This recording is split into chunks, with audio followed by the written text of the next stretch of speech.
Cabinet ఆమోదించడం జరిగింది. ఏదైతే ఈ 18 కేబినెట్లలో కేబినెట్ ఆమోదించిన ఈ 321 అంశాలు 23 డిపార్ట్మెంట్లలో ఏ రకమైనగా ఆ ఆమోదించబడ్డ రాటిఫై చేసిన అంశాలు ఫైనల్ గా పేదోడి కోసం చేసిన ఈ అంశాలు డెలివరీ ఎలా అయ్యాయి, దాని మీద మొదటిసారి దేశంలోనే ఏ రాష్ట్ర ప్రభుత్వము చేయని విధంగా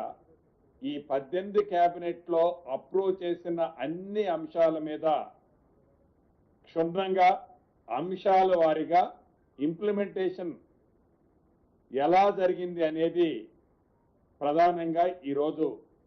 కేబినెట్లో డిబేట్ చేయటం జరిగింది. 96% అంటే 96% అంశాలు ఏవైతే కేబినెట్లో అప్రూవ్ చేయబడ్డాయో అవన్నిటి ఆల్రెడీ ఆర్డర్స్ ఇవ్వటమే కాకుండా వాటిని ఇంప్లిమెంటేషన్ స్టేజ్లోకి చేయటం జరిగిందనేది క్షుణ్ణంగా ఐటమ్ బై ఐటమ్ చర్చించిన తర్వాత ఈరోజు కేబినెట్ సహచార మంత్రులు, ఉన్నత అధికారులు, 23 శాఖలకు సంబంధించిన ప్రిన్సిపల్ సెక్రటరీస్, సిఎంఓ ఆఫీసు అందరం క్షుణ్ణంగా పరిశీలించిన తర్వాత గౌరవ ముఖ్యమంత్రి గారు, గౌరవ ఉప ముఖ్యమంత్రి గారు, సహచర మంత్రులు ఎక్కడైనా అంశాలలో వారి శాఖలకు సంబంధించిన అంశాలలో ఏవైనా ఇంకా మిస్ అయినవి ఉంటే వాటి మీద కూడా పూర్తి క్లారిటీ ఈరోజు ఇవ్వటం జరిగింది. దీనితో పాటు ఏదైతే రాష్ట్ర ప్రభుత్వం గౌరవ ముఖ్యమంత్రి గారి ఆలోచన కానీ ఈ ప్రభుత్వం యొక్క ఆలోచన కానీ ప్రతి 2 వారాలకు ఒకసారి ఏదైతే కేబినెట్ నిర్వహించాలని గతంలో నిర్ణయం తీసుకున్నామో, ఇవాళ 10వ తారీఖు కేబినెట్ జరిగింది. మళ్ళీ 25వ తారీఖు నాడు కేబినెట్ ఇప్పుడే ఈ కేబినెట్లోనే డేట్ ఫిక్స్ చేసుకుంటున్నాం. అదే పద్ధతిలో రాబోయే రోజుల్లో ఎవరీ క్వార్టర్లీ ప్రతి 3 నెలలకు ఒక్కసారి అంటే 6 కేబినెట్లలో జరిగే అంశాలు ఏవైతే ఉంటాయో వాటి మీద కూడా కేబినెట్లో తీసుకున్న నిర్ణయాలు ప్రతి 3 నెలలకు ఒక్కసారి కేబినెట్లో మళ్ళీ రివ్యూ చేసి వాటిని ఇంప్లిమెంటేషను, విధి విధానాలు, పబ్లిక్ డెలివరీ చేసే సిస్టమ్ ఎలా ఉందనేది రాబోయే రోజుల్లో ఆ పద్ధతుల్లో నడపాలి. దేశానికే ఈ రాష్ట్ర ప్రభుత్వం, ఈ కేబినెట్ ఒక ఆదర్శంగా ఉండాలి అనే ఆలోచనతో ఒక అద్భుతమైన నిర్ణయాన్ని ఈరోజు కేబినెట్లో తీసుకున్నందుకు మనస్ఫూర్తిగా రాష్ట్ర మంత్రిగా నేను కూడా చాలా వ్యక్తిగతంగా ఆనందిస్తున్నాను. అదే రకంగా మొదటి నుంచి కాంగ్రెస్ పార్టీ చెప్తా వచ్చింది, మా నాయకులు రాహుల్ గాంధీ గారు తెలంగాణ రాష్ట్రంలో ఇందిరమ్మ ప్రభుత్వం వచ్చిన తర్వాత కేంద్ర ప్రభుత్వం దేశంలో ఏదైతే విస్మరించిందో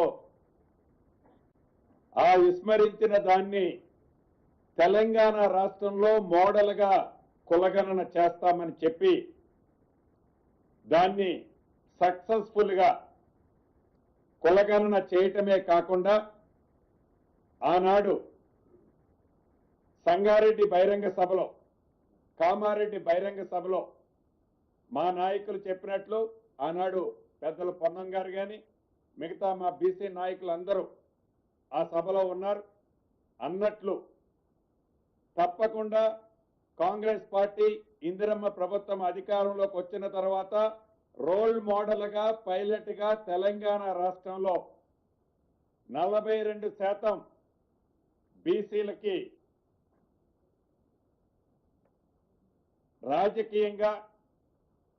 రాజకీయంగా వారికి రిజర్వేషన్ చేస్తామని ఇచ్చిన మాటలో భాగంగా ఏదైతే మొన్న సర్వే కులగణన జరిగిన తర్వాత దాని ఆధారంగా 42%తో అసెంబ్లీలో బిల్లు పెట్టి ఆమోదింపజేసుకొని ఆ బిల్లుని గౌరవ గవర్నర్ గారి ద్వారా కేంద్ర ప్రభుత్వానికి చిత్తశుద్ధితో ఈ ప్రభుత్వం పంపించింది. పంపించడమే కాకుండా అనేక పర్యాయాలు గౌరవ ముఖ్యమంత్రి గారు,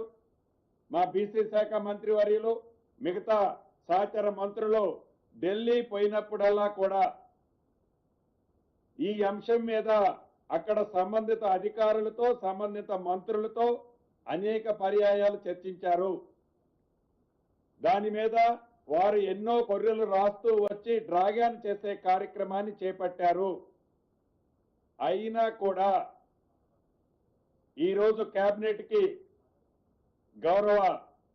అడ్వకేట్ జనరల్ గారిని కూడా పిలిచి న్యాయపరంగా భవిష్యత్తులో ఏ రకమైన చిక్కులు రాకుండా ఉండే విధంగా బీసీ సోదరులకి మొన్న ఏదైతే సర్వే చేయబడిందో సర్వే చేసిన దాని పద్ధతిలో 42% రిజర్వేషన్లతో స్థానిక సంస్థ ఎన్నికలకి పోవాలని ఈరోజు కేబినెట్ నిర్ణయించటం జరిగింది. ఇక దీనికి కావలసిన విధి విధానాలన్నీ ఈ మధ్యనే రాష్ట్ర ఆనరబుల్ హైకోర్టు కూడా డైరెక్షన్ ఇచ్చింది. 3 నెలల్లో ఎన్నికలు, స్థానిక సంస్థల ఎన్నికలు కంప్లీట్ చేయాలని వడివడిగా మాటలతో కాకుండా